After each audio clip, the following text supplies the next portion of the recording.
All right, y'all. Welcome to episode 15 of Vino Conversations, which is coming out before episode 14. Don't worry about it. Episode 14 is going to be fire as well. But today, who am I joined by? Yes, sir, my brother, Steph. Yes, sir. Of? Tardy Tee. Come on now. The waviest way you could possibly do golf. I promise you that. That's a event fact. Coming up as well, Sunday, May 4th. May 4th, Golf Next Door. The biggest mini golf in Manhattan vibe is coming to a city near you. Come on, bro. We're going to talk about it too. But first, as always, we got to start with a cheers. We are sipping on some Ofori Brothers ginger-infused Riesling white wine, which is also a sponsor of the event. So pull up to get a sip of this. Let's do a little cheers. Give it a little taste, bro. Appreciate you coming through, gang. And if you don't mind, let me interrupt the flow real quick. Oh, come on, dog. Talk about it. I want to make this cheers to you, brother. Oh, I appreciate you, man. Like I've been watching what you're doing. Yes, sir. Very proud of the work that you've been putting in. Thank you, bro. And I'm inspired. I appreciate that, you having me on. Thank you, gang. And I appreciate you sticking to your word, too. Thank you, bro. Of course. I appreciate you coming through. Appreciate the flowers as well. Very proud of everything you're doing as well. You're definitely taking the road less traveled as I am. So we definitely relate on a lot of that stuff. And very excited for the event, man. You know, more life, more success. Absolutely. Cheers, brother. Cheers. Listen, this is good. This is premium. Ofori Brothers is premium. Black owned, by the way, in case you was wondering. Come on now. Support your people. This is fire. Come on. What's the taste of notes you giving it? So I'm really excited about this, right? So let's get into like the context first, right? Yeah. So Ofori Brothers is fire, is a white Riesling, right? Bright fruit note, you know what I mean? Infused with Ghanaian ginger. Come on, man. So there's a mix between culture and premium, right? This is the wine that I bring to family gatherings. It's the wine I bring if I want to maybe impress somebody with, you know, something with a story. Hey, man. Hey, now. This is next level. Yeah, I'm loving it, bro. It's super smooth. Yeah. It's one of the smoothest whites I've had in a long time. So having it as part of the event definitely makes a lot of sense, especially day party vibes. 100%. Yo, I might need y'all on the Vino Friday, man. It is wine in my event, so we might have to talk. Ofori Brothers. Come on now. I'll have me. Listen, Listen, it's the agent right here. You know me now, so it's a call. What we gonna do is make the call. That's a fact, man. This shit is dope. Absolutely. But once again, thank you for coming on, bro. It's gonna be a great conversation. Got a lot to talk about. We've had some good convos on the phone, so it's time to get into it. But first, tell the people where you're from, what it was like growing up, and how did you first get into golf? 100%. Yeah, man. So again, my name's Stefan. Just a little bit about myself. So by day, I work in corporate America and finance specifically. But I'm actually originally from Canarsie, Brooklyn. Grew up there. Last stop on the L train, stop playing. Last stop on the L train. You know, we get a lot of flack, a lot of hate, but that's definitely okay. R.I.P. Pop Smoke. I know. Hey, Pop, nigga. I know. Jarrell is definitely. Jarrell. Yo, he's gonna clip this part up. He's gonna try to go crazy. According to Jarrell, I do call him the mayor of Brooklyn. Oh man. He says the capital is either Flatbush or Bed-Stuy, the only two. But of course, he's saying Flatbush. Well, I'll be honest, right? Like in terms of the capital of Brooklyn, when it comes to culture. This is tough, right? When it comes to when it comes to Caribbean culture, the center of Brooklyn is absolutely Flatbush. No questions. For sure. No questions. But when you think about music, Bed-Stuy. You gotta go Bed-Stuy for a lot of different reasons, right? Yeah, come on, Marcy alone, bro. Marcy alone, right? I mean, I don't even need to say it, but we on the pod, so we will think about Hove and Big. Yeah. So it's like they compete in a sense where, you know, culture is definitely there. But I'm from Canarsie, so you know that's cool. Y'all got Pop Smoke, you know what I'm saying? Yeah, the biggest. That's a fact. Yeah. But yeah, so I'm originally from Canarsie. So my parents are Haitian, you know what I mean? So Big Zo. You already? Yeah. In terms of like how I got into golf, it's a very interesting story. It started because when I was in high school, I wanted to pick up something different that would enable me to have more post-grad career opportunities. Oh, wow. Right? So you thought of it from the career perspective. Yeah. There's a lot of networking on the golf course, in case y'all ain't know. Because all I kept hearing was, like, if you like the big deals happen on the golf course. It's crazy. That's what I kept hearing, right? Yeah. So that was like the catalyst that really raised my eyebrow. But even that, the journey between when I found out about it and actually started taking it seriously, I would honestly say it was like a 7-year gap. Wow. Okay. You know what I mean? For a lot of different reasons that we can get into. But yeah, you know, that's the background and that's the context. Got you. Did you ever watch it growing up? Were you playing the PGA video games? Did you look up to Tiger Woods at all? It was straight on some career shit. Bro, honestly, when I was growing up, I wasn't really in the house. Right? Okay. I was outside. Kids not like that anymore, bro. Yeah. Nah, back then, we was definitely outside. Like, this is when, we used to put the hoop on the block. Right. Take a football, throw it on the block, or like play manhunt. Like, that's what my childhood honestly was like. I was really into bikes. So golf was not on my radar as something to... Even accessibility too. Accessibility, which is ironic. Yeah. Because I grew up probably 10 minutes away from a very popular golf course. Oh, really? Crazy. Which one is it? Marine Park. Wow. I did not know that. So it's like when you think about it, the accessibility was literally right there. It was. But it still didn't feel accessible. It's expensive though, low key, right? From my perspective, outside looking in. It's not exactly a cheap hobby. It's not a cheap hobby. Yeah.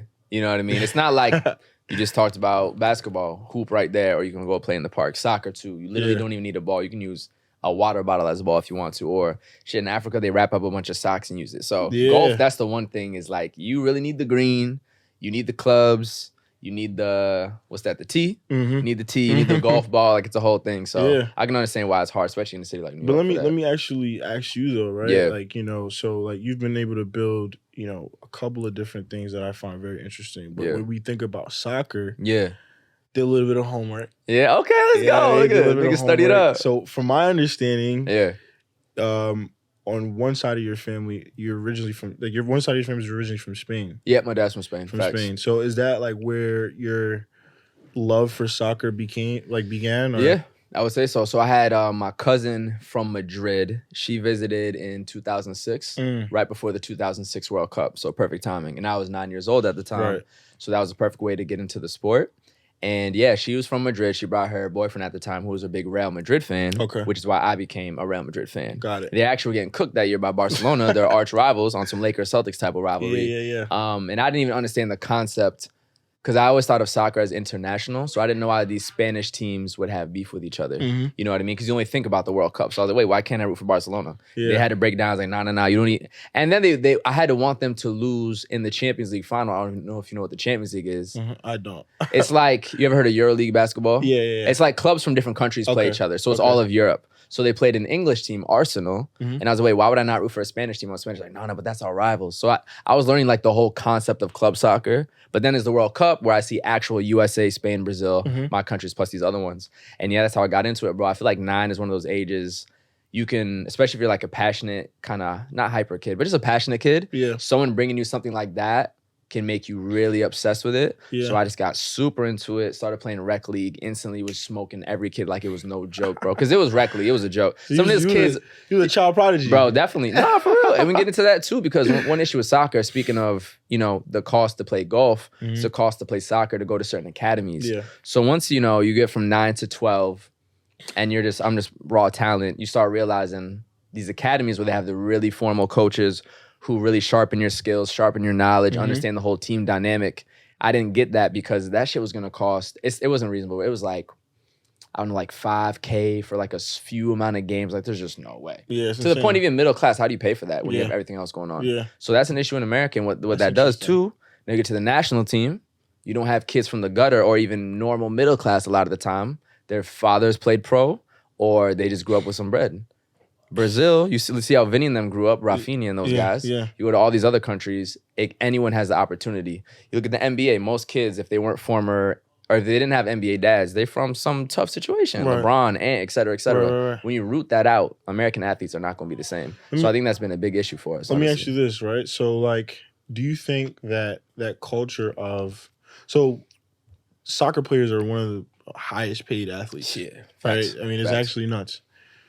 Do you feel like because these players historically have come from well-to-do families that they've actually been able to raise the bar quicker for like making those big checks when it comes to the sport? Or is it because, and I know like, when it comes to the revenue, right, it has a lot to do with eyes and advertising, et cetera, et cetera. But still, I feel like when someone comes from a certain background, like they're a bit more aware on how to negotiate, do business, and be able to say like, nah, this is actually not worth. Like you got to. That's a good question. I say no because the kids from wealth in America are not the best players in the world. Ronaldo came from the middle of nowhere, Portugal, bro. So there's mainland Portugal, then there's an island in like the middle of the Atlantic called the Madeira Islands. He's from there. middle of nowhere, messy. Just small town, not small town, but like very humble beginnings Argentina. Right. Arguably, most people would say the two Right. GOATs. Right. Pele, same thing. Vinny Jr. right now, Mbappe, Rafinha, all these amazing players right now. Lamine Yamal. Humble beginnings. All these people, pretty humble beginnings, or at least just average. Right. They're not like coming from money. Crazy. Okay. And then there's a few good players right now whose pops played in the 80s and 90s, and they're doing really well, which is good for them. No hate on that. Like, it's not an issue to have rich parents. It's amazing, right? But that's what I'm trying to do. Yeah, for my kids. that's what I'm saying. So the average player outside of America, humble beginnings or middle class. They're not coming from rich families. That's interesting. Yeah. So Ronaldo making 200 M's a year in Saudi, he didn't come from that. Like 200 a year on top of Nike, all his crazy advertising. He's probably making 500 mil a year when you add endorsements. Yeah, and he's the most followed person on Instagram. So if he want to post anything, I'm sure it's like 2 mil a post, easy, light work, some water, He owns. I think he owns an airport in Portugal. He got his own underwear line, perfume, everything, bro. He might as well be king of Portugal. Yeah, so at that point, it's like yeah. So it's just weird because it's the most accessible sport, kind of to bring it full circle, because anyone can play anywhere. But it's the financial implications that stop a lot of kids. But there's some dope people in the city doing good work. Yeah. Shout out FC Harlem, Uptown. I used to live in Harlem too. Who are really putting on for the community, bringing local kids from Harlem who are ballers from whatever background they are into that team that's getting a chance to eventually turn into pros after that. So it's working. And one of their goals is like, we want to have the first ever Black American superstar come from Harlem, from Uptown. So that would be because that's the thing. Once we find that nigga, bro, it's over. It's over. Simone Biles, over. Right? Serena and Venus in tennis, it's over. When it happens, and it will, it's over. They're gonna have to have Cam perform at the World Cup at that point. We need that. It will happen. We definitely need that. Yeah. So when did you getting back into the golf stuff though? You had that 7-year delay, and then you started getting into it. When did you turn from just like, oh, I like golf, into like, let me get into events for this. Let me curate something. And even the passion for making golf more accessible, more Black, and kind of putting that wavy spin on it, same way we did with like wavy footy, for soccer. Absolutely, bro. I appreciate that question. So it started actually when I first started working, right, in corporate America. Basically what happened was I had this experience where I ended up finding out when I read through the fine lines of the politics that had I had gone to a particular outing, like a golf outing, that I would have been much closer to an opportunity that I really wanted. That's crazy. And, that's crazy. I mean, this was never explicitly said to me, so I can never say like somebody said this. And you work in finance. I work in finance, right? Like that, yeah. And so that being said, like, it was never, nobody ever said to me like, yo, you didn't get this because you didn't go to this. But, it's like one of the superpowers of really being from, a certain type of community and culture is that you learn, what you can't necessarily read on paper, right? Yeah. Certain things that are said in culture and code. Yeah. So when I found that out, or I guess that realization came that I lost this because I didn't know the rules of the game, I'll be honest, like rather than just kind of sitting around with it, I was like, all right, what am I going to do about this? So Tardy Tee, right, really started with me and a couple of the homies going to the golf range every week, right? These are a couple of well-to-do guys, tech, finance, et cetera, right? And I say that to say, it started off by us just going every week, texting the group chat, yo, we out? And it was like, yeah. And that bubbled up into me posting on Instagram. Pull up on us.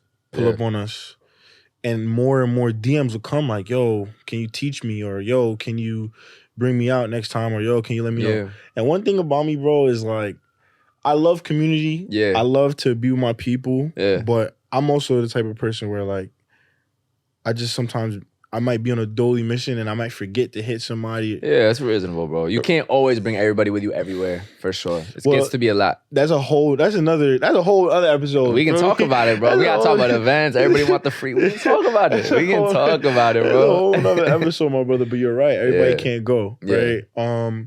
But even to that point, it bubbled up into a bunch of DMs like, hey, like, yo, let me know where you're going.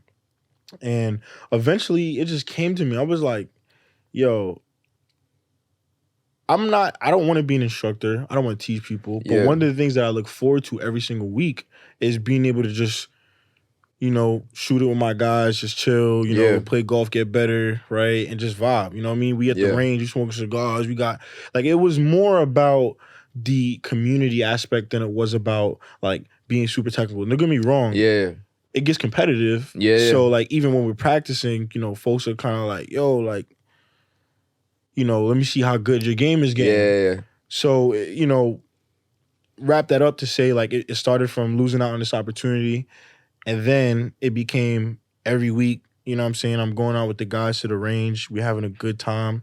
Yep. People starting to catch more of a interest to it. Yep. And then I just kind of was like, yo, like, what if I made this, like an actual event, right? But even to like my perspective and approach on the event, it comes from the fact that when I was in high school, Okay. I was a DJ. Oh shit! I didn't know you were spinning, bro. Yo, bro, that's a whole other combo. When I was in high school, I was a DJ. Yeah. When I was in college, I was managing an artist. You know what I'm saying? Oh, shit. And I actually come from a family where two of my uncles were, they had a really like serious run. And matter of fact, considerable. The run is still existing to this day, where they just were doing a lot of successful parties in the city. So like, oh really? I had always been around, yeah, like culture and curation. That's cool. But like, I didn't want to be a party promoter. Yeah. I don't want to be a party promoter. I feel that. And when people say I'm a promoter, listen, please respect me. Respect me. I promote the event that I book, curate, get everything for. Yes, because I have to promote it. I'm not a promoter. Huge difference. Yeah. Shout out promoters though. Yeah, That's your thing. But I'm not a promoter. Yo, bro, I love what you said, right? Like, I have to promote it. Right? Yeah. And yeah, so like I said, lost this opportunity. Put it on the gram, was getting a lot of love in the DMs. Yeah. I put some together, and that was the birth of Tardy Tee on August 12th, 2023. You got the date, you right? Special date in my heart, you know what I'm saying? Yeah. Where like I just came out with something. And also too, I looked around and I didn't see what I was trying to do. You know what I'm saying? That's important, like though. when I looked around, the sport was stuffy, inaccessible. There was a lot of misinformation, a lot of gaps. Yeah. And I'm like, yo, that's not my experience when I'm on a golf course. Yeah. When I'm on a golf course, bro, if I played 3 or 4 rounds, out of 4 of those rounds, maybe one of those rounds, like I end up finding people that are really, really good. Everybody else is trying to figure it out. Mm-hmm. You know what I mean? And I think a lot of the times the barrier to the game is that people feel as if they have to show up and be ready. Right. You know what I mean? Right. So for me, that was just like the catalyst of starting Tardy Tee, and we've been able to grow since. Nah, congrats on that. Cheers to that too, bro. You feel me? Listen, don't leave your cup there, man. There's some good stuff in there. That's a fact, Jack. Damn, bro. Well, amazing. So that was in 2023, you said. Mm-hmm. So you're coming up on the 2-year anniversary. My brother. Right? Yeah, it's incredible. 2-year anniversary. I mean, that's first off, congrats on that. Congrats on staying with it, because I know what it's like. The first one versus the second, and sometimes like, damn, it's not a straight linear process. It's not necessarily exponential either. I think it's a roller coaster. So just props to you for staying through it, bro. Thank you, bro. Yeah. We're 2-year anniversary is coming up, but more specifically, our next event is event number 10. Okay. So now great that number we 2. We gotta talk about it now that we're here. We got to talk about it. But now that we hitting the double digits, yes, sir. It's a bit more special, because it's like whenever I look around, the success really comes from just sticking with it, as you just said. You know what I mean? So yeah. Event number 10 though. Let's talk about it. So what makes this one different? What makes this one special? Talk about the location and everything. I'm gonna be there too, getting content with y'all. So it's gonna be fun, man. And my guy got on the drip right now, listen, so I can only imagine what he's gonna pop out with. Yeah, I might be showing too much right now. I should have pulled up like this on Sunday, man. It's my fault. On some real though, like all jokes aside, yeah.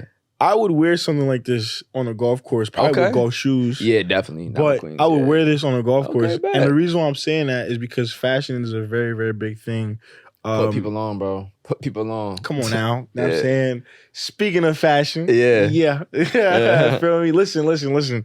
I got on the hottest, flyest, the biggest brand coming out of New York City right now. Talk about it. Diamonds Are Forever. If you like me, you know what? Where's the camera? Right there, bro. Right there. The camera real quick. Hold on. Listen, man. Look, I got on the hottest, the flyest, the biggest brand right now. Diamonds Are Forever. If you like me, you never leave the crib without something premium on your body. Come on. This is exactly why I'm rocking with Diamonds Are Forever. I'm really feeling the details of the fit, the distressed look. So please don't miss out, because this is an experience. Hold on.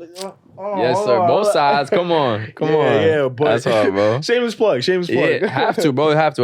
Love it. But yeah, so like May 4th, mini golf in Manhattan, more specifically Golf Next Door.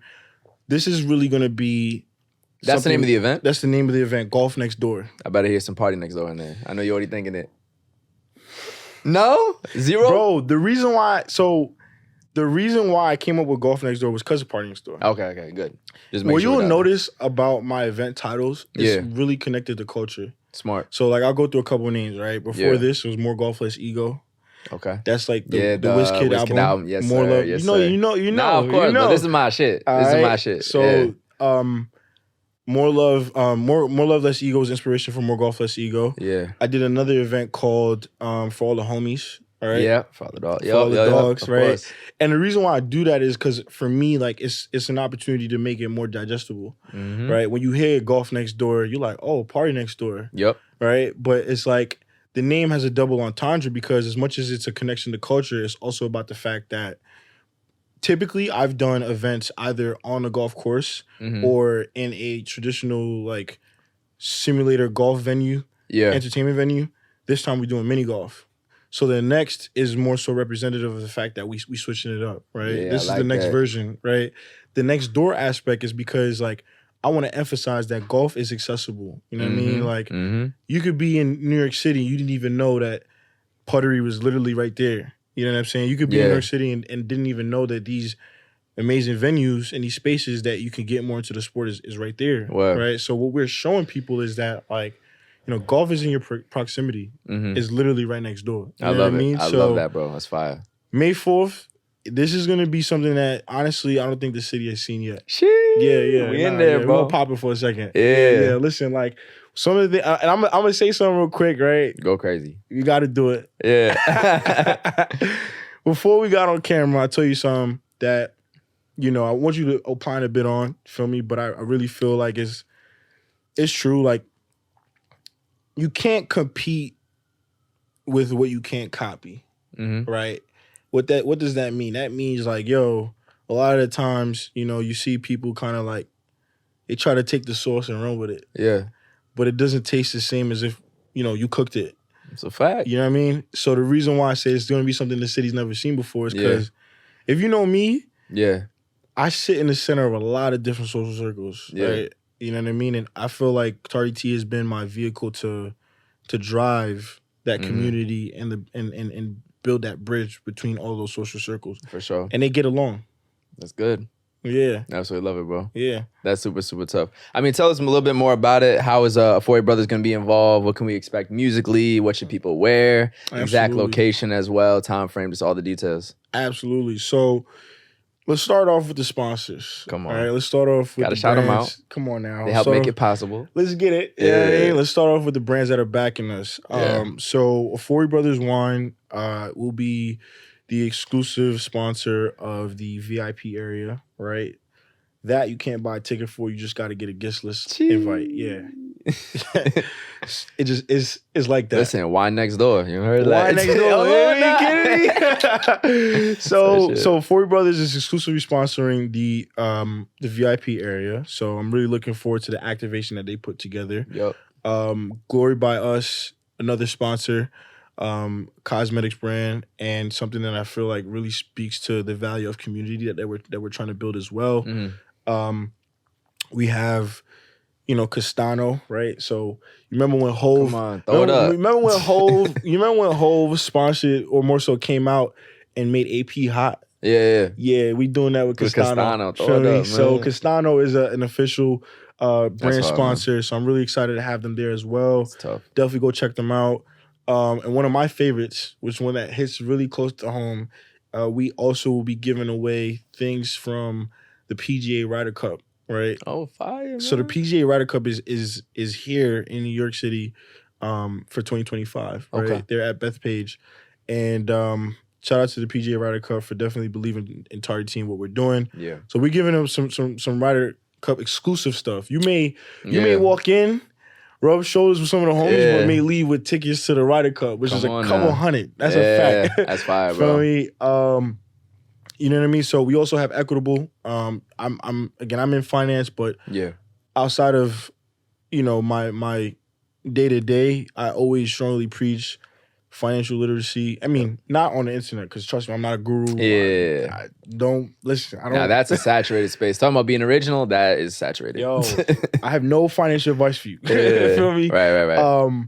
But my financial advisors, I feel like, have been really helpful in shaping my life, right? Mm-hmm. Whether it's through life insurance, building different buckets for savings, et Yeah. cetera, et cetera. Yeah. So Equitable is going to be there in the building, and if you definitely want to get some of that conversation going, so the sponsors are there: Equitable, Glory, Ofori Brothers, Castano, Seasoned Restaurant. Yes, sir. You know what I mean? PGA Ryder Cup, like it's heavy. Fire. It's heavy. I love it. And then what can guests expect for themselves once they're there? What are the activities to be doing? Yeah. What kind of tunes we gonna be hearing? For sure. So what kind of content might I be asking them? No. Listen, you like premium VIP. I appreciate you, bro. Now, at this point, I'm gonna be in the corner with this shit. Don't play with it. All that. So what to expect, right? So look, we pride ourselves on experience, right? Yep. But we also feel like when you over-engineer experience too much, that people feel it. So for instance, I think one of the most strategic things that we've done with Tardy Tee is strategically picking locations. Mm-hmm. The Puttery is, a 5-star premium venue where you walk in and you immediately feel like you're in another level, right? You're in another haven. You're somewhere where you feel like, all right, I'm definitely gonna have a good time. Yeah. So from an experience standpoint, we're letting the venue do a little bit of its own curation, simply with just the design and how it's set up. Yeah. But in terms of the little details, right? In terms of like music, so we have 3 DJs. We got Nana K, Finesse. We got my man's B-Rex, right? And what I like to do when it comes to my events is I like to touch all genres. Yep. So you can expect to hear Afro beats. You can expect to hear R&B, hip hop, Haitian music. Let's go. Come on. And say my girl Haitian, so I'm dialed in, gang. I'm dialed in, bro. I need to see y'all dancing. That's a fact. I need to see y'all dancing.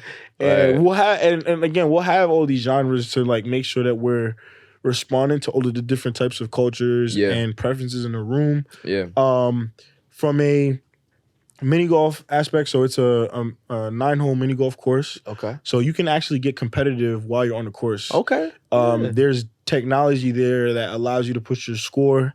So if you're playing with somebody, you can actually like in real time see like who's doing better, especially as you move through the course. Wow. So we don't have the little paper joints this time. Listen, technology. I ain't never even seen that, bro. Come on now. Technology is not the future. It's here. Come on, talk about it. Yeah. Again, thinking about like how we strategically pick places. And I want to also give a really like huge shout out to, the team over at Puttery. They've been very, very gracious to us and understanding the vision, right? And understanding what we're trying to do. I have no doubt that between the music, between the people, between just the quality of the space, that people are gonna just find themselves and amuse. Yeah. Yeah. That's incredible, bro. For sure, my brother. Excited. Let me ask you this, though, right? No, ask it. So let's walk back to the whole, competing and comparing. Yeah, I was gonna bring it back to it. Walk me through like what your journey has been like as a curator, right? As in a sense where it's like, your model is unique. Yeah. Right? What you're doing with soccer, right? Yeah. That's just something that I don't feel like it's another level. I appreciate that, bro. What's been your experience like not only doing it, but the response to what, like people have been saying, how people are interacting with it, what people have been trying to take from it. Yeah, for sure. I would say, bro, in events, and now obviously this is like through Vino and then the footy shit, so 5-Side Media / Wavy Footy. I feel like there's a few different kind of difficulties that when you're new to it, you kind of got to know that could potentially happen and likely will happen. So there's a few different versions. One is when you're new, sometimes people who have been there for a while try to gatekeep. Keyword is try, because you ain't gatekeeping nothing, but they try to. That's a fact. And that comes from just a lack of, confidence, a little bit of insecurity, and feeling that somebody's taking up space that they're owed or that they own. But of course they don't. And I was listening to a Big Sean interview recently talking about how people have to get out of the scarcity mindset, especially financially in our community, for the fact that, bro, everybody can eat and do their own thing and all be happy. You know what I'm saying? Bro, I want to make this is, I'm not going to lie. So I'm going to be transparent, right? Yeah. I saw that there's a YouTube short that you had put out about that. Well, actually, that was a part of the conversation you had with Cuddy. Okay. Right? In terms of the gatekeeping. Yeah. But then you also said something on YouTube shorts about like RSVPs and like RSVP versus but I say that to say, right? So when you say gatekeep, right? Yeah. Like what are some tangible examples that you could provide on what gatekeeping is. Some people don't want you to be in certain venues and will make real calls, which is crazy. You've had that experience? Yeah. My like second ever one, bro. It's crazy. And they say, yo, I mean, obviously you didn't hear the call, but like the vibe essentially you got was people what? thinking that you're trying to do what they're doing when you're not at all whatsoever. And it's like, bro, you don't own any concept, any idea. My shit's completely its own thing. Especially when you're in the beginning, I'm developing it anyway, so you don't even know what I'm doing. So just stuff like that. Yeah, that's one way. I think, especially nightlife can get very political. You know, it can get into like, not an old boys club, but you know that kind of vibe. Like certain people are in certain spots and it gets kind of closed off. And then if you do residencies and extended dates, the dates are never open. So it just becomes this kind of revolving loop and closed circle. Yeah. Which can naturally be a fine thing and good for business and not really an issue. Yeah. But sometimes when the opportunity is given to you, other people just are not okay with that. So I want to take a different approach real quick, right? Of course. How do you mentally handle that? Because I'll give you an example, right? Yeah. Like, I think a lot of times, you know, people see the lifestyle, they see like, you know, they see everything all put together. Yeah. And they don't realize like, yo, like there's periods of times where you like wondering if you should be doing this. Preach, dog. You like you're wondering like, damn, like, yo, it's a sacrifice. Mad sacrifice. Like, yo, listen, you work in consulting, I work in finance. If we weren't doing these things, there's a lot more that we could do. I'm telling you, dog. You know what I mean? But like, so more so managing all those things mentally. Like, what is the emotional response? What's not the response?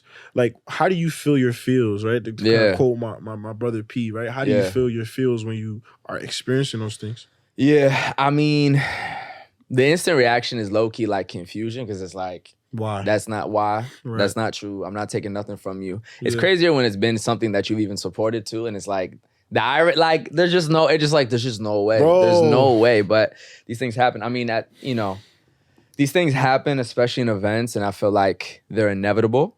And I don't want to say it like this is the norm necessarily. Like, I've had a ton of support. I've had people who have been super experienced see my thing and be like, yo, actually, let me connect you with this. I love to see you grow. Like, I have had people that are, you know, longer in the game showing love. So I don't want to say that everybody who's been here for a while is like scared of me. I'm not trying to say none of that. But for the ones that, you know, when you do experience people attempting to gatekeep, I would say, like, at the end of the day, all you can control is the factors in your own court. You know what I mean? All I can control is that, oh, you don't want me in that venue? Well, I'm going to throw an amazing event and continue to build my crowd, and I'm going to be right back with another amazing... Like, what are you going to do? You know what I mean? So I feel like the best thing you can do is not fall for the bait, not let it throw you off, not start posting things, tagging people, crashing out publicly, talking about... And that's why I'm comfortable talking about this, too, because it's been a whole year since that happened, too, as well. And no one knows what I'm talking about, which is great. So, we talk offline, you know what I mean? Like, if you... like little ads and then this and then no, we're not doing that. That's not fruitful. That doesn't do anything. That's giving attention to something that doesn't need it. So yeah, you have to know when to kind of create your boundaries. Like, okay, well, that's someone I'm not going to hit to collab because you're a hater. Right. Keep it pushing. That's all you can do. But on some real shit, it was very frustrating. I remember the weekend before, I was in my crib listening to like very petty, aggressive Drake music, sipping wine. Like, I'm gonna shit on these niggas. I swear to God. I heard you a Drake I promise you, fan too. I'm about to go crazy next weekend. I remember vividly, and that was my first ever venue throwing a proper party too. I was like, nah, y'all gonna see. And a year later, I got an event in LA 2 weeks from this Friday. So nothing happened. You're expanding. Yeah. So that's interesting, right? The point what I got from that is just like sometimes you just gotta lock in, double down, and keep like going. It is what it is. You know what I mean? Now there's crazier levels that have happened to other people where it's like that might need to be other conversations, but when it's just like regular hater shit, keep it pushing. Now, if they like fucking pull up to your event and start, I don't know. That's a whole nother. That's some crazy shit. But that's super rare. Ain't nobody doing that. We're not going for that. Yeah. I think it's so interesting, and I've been fortunate because again, like one of my biggest mentors is my uncle. Everybody knows the uncle I'm talking about. But shout out, Unc. Yeah, shout out, Unc. I love that guy. Word. But anyways, one of my biggest mentors has been my uncle, and I think he's been. So I always say that you got to be the driver before you start driving, right? Okay. And what that means for me is, you ever watch the movie American Gangster? It's funny, bro. I started it mad times, mad long though, so I fell asleep. As long as you started. But I love Denzel, and Frank Lucas is the real person's name from... Exactly. Here, right? Yeah, so it's from Harlem. So point is, as long as you started the movie, then you probably going to remember what I'm talking about. Yeah. You remember in the beginning, right? Frank Lucas was the driver for Bumpy Johnson. Yeah. Right? And what I mean is, like, sometimes you got to be the guy that just, like, your only job is to drive the main guy around. Yeah. Because what happens is, as a driver is you learn the etiquette, you learn how to talk, you learn how to speak that. You learn to listen. You learn to listen more than anything. You learn to listen and you learn the etiquette. You learn how to communicate, and that helps. Especially when you get to events, like how to make deals. Yeah. Right? Deals is important. From I was definitely his driver. I'm still his driver. Definitely. Family order. We don't stop that. But for a long time, it was just like, okay, I heard how he spoke to people. I heard how I saw how he managed relationships. Yeah. I saw how he got in, how he got out, right? Yeah. I observed. And that for me was like a big factor in me understanding how to now drive events where I'm able to learn how to speak to venues. I'm able to learn how to speak to certain hosts and promoters, et cetera, et cetera. For you, right, do you feel like, what would you say was your background in terms of like learning? Because from what I heard, right? I didn't have no OGs, bro. Listen, but what I heard, you was busy in college. Like, you was cooking, you was doing your thing. So, like, where did that come from? Though, really, to be honest. Where did that work ethic come from? And, work ethic. And even for events, right? Okay, let's say you didn't have no OGs. Yeah. Like, there has to be something as a foundation that you go to. What is that foundation? That's a great question, bro. I mean, I'd say work ethic was just that's like a life thing. I think some of that's like DNA. I've always worked super hard in school, worked super hard on the soccer field. I envisioned myself living in New York with a skyline view. Like, I just kind of felt that for myself, you know what I'm saying? Well, shout out my big sister, bro. So, I grew up in upstate, but she moved to New York to go to Columbia University in 2007. Okay, dope. She's a bit older than me. Okay. So since 2007, I've been the kid from upstate, constantly going to the city being like, I'm going to be here. Right. This is where my dreams are going to happen, and I'm making them happen now. That exposure is so important, bro. Because the way I grew up, if I did not have her and like my family's global perspective, like the kids in my school didn't see what I got to see. I'm so coming glad. to New York all the time. So that was a huge inspiration. Yeah. And I think since then, and shout out to my sisters, all her success, I was like, I got to do my thing. Right. So that's been wired in me no matter what I was doing, whether it was engineering, being president of NSBE at school, the soccer stuff, et cetera. That was just, I'm always going to do my thing. Right. In terms of foundations and learning, I think that I did do events through 5-a-side/wavy footy, so the soccer stuff. Okay. But never nightlife, never ticketed. So I knew a whole different animal. Yeah, so I knew like the marketing, just make it into my R&B shit. I knew good graphic design skills from using Canva for our stuff. Right. I knew social media. I knew like stories versus feed versus reel, all those kind of things. But honestly, bro, the Vino specifics I've really learned on my own. I haven't received a ton of advice, to be fair. I also haven't been reaching out to a bunch of people. Why is that? I don't know. I don't know, bro. And I don't even mean this in a bad way, to be honest.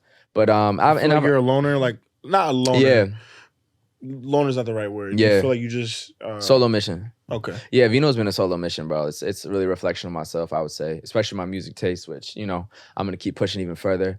But the way I learned it, it's been trial by error. They talk about business school versus in real time entrepreneurship. Those case studies you learn about in business school. Right. Are already old. Meanwhile, in the business world, you just have to learn by doing. Right. So I've learned by doing. I've learned understanding different venues with rental fees versus bar minimums versus a bit of both versus a ticket split versus a percentage you get versus like, how do you get the right DJs? How much are they worth in a certain sense? So come on now, you talking that language. No, it's from Russia though, because like a more expensive DJ probably has a larger following. But are they going to also promote your event to bring out their following, or are they just going to pull up and get their bigger bag? Versus the lower person who costs less, but they're hustling, so they're going to post it, send it to everybody. Like, you just learn these things, bro. You learn how different venues go. I got to say this. I learned myself. You and I need to do like at some point in time, a master class. 101? E-course? No, because like what you're saying is so important. It's a bunch of stuff. Photographers to videographers. And it's all worked out for me. Like, I love my DJs. I love my venues. Love my photographers, videographers. Everyone I've worked with and I really brought into my event have been great collaborators. So shout out all of y'all. Thank you so much. Shout out, for instance, Jermaine from Lips Cafe, giving me my first ever public event. Brought it back there before. He then helped me get to 333 Lounge, which I did another event too. Shout out Spongito, who recently spun with me. He's the founder of Galley Fest. He's gonna spin again this Saturday. And now he helped me get booked at another venue. So shout out those type of OGs, people who've been around who really did support me. So I have had help in that sense, and I really appreciate their embrace. But in terms of like a quote unquote big bro this whole journey, I haven't really had that. So I haven't really learned from people necessarily, but I have had support, and I do appreciate all the support. Mark from Cafe Arizuli too. Shout out Mark big time. Yeah, shout You know out what I'm Mark. saying? Word. Yeah. The Haitian guy, right? Yeah, he's Haitian. Yeah, word. And congrats on Dambala too. They're going crazy. Yeah. Right across the street from each other too. Yeah. Nah, he's cooking. Let's man. up it. You know Haitians how we do. It's a fact, bro. Come on, big up. No, so that's interesting, right? I want to park there a little bit about like, all right, you know, you're sort of engineering this on your own, right? Mm-hmm.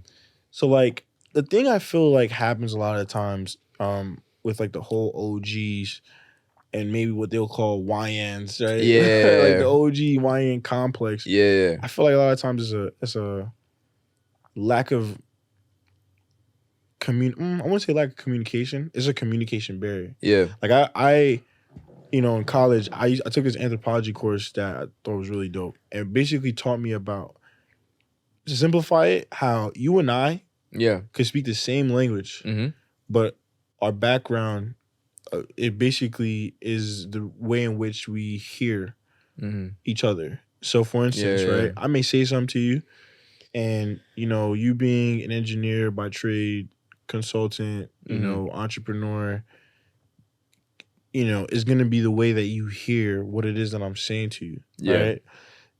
Do you feel like in those instances where you would clash, well, I wouldn't say clash, oh geez, but you had those like, I guess, rude awakening moments. Yeah. Do you feel like it was maybe like a communication thing on your end, on their end, or it was just like, nah, this is just flat out hate, dog. Like you tripping. Nah, I know. The thing about it was there was no communication with each other.